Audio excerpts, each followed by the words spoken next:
একটা সময়ে অন্ধকার আলোকিত হওয়ার একমাত্র মাধ্যম ছিল এই হ্যারিকেন বা হারিকেন।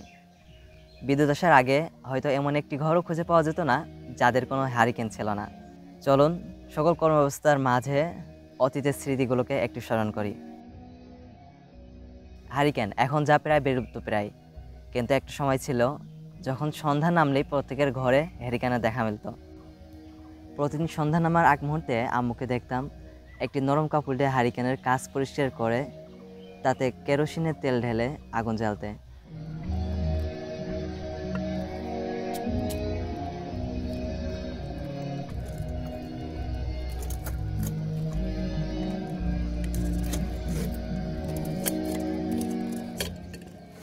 এটার আলোর তীব্রতা বাড়ানো বা কমানোর জন্য রয়েছে একটি গোল চাকা।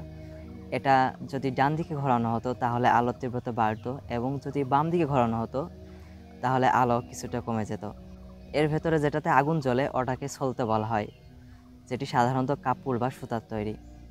কিছুদিন পর পর আগুনে পুড়ে এইগুলো শেষ হয়ে যায়, তখন নতুন একটি লাগাতে হয়।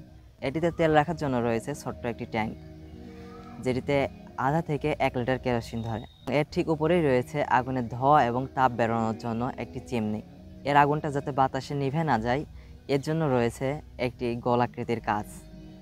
এটা দিয়েই আমাদের পুরো ঘর আলোকিত হয়ে যেত।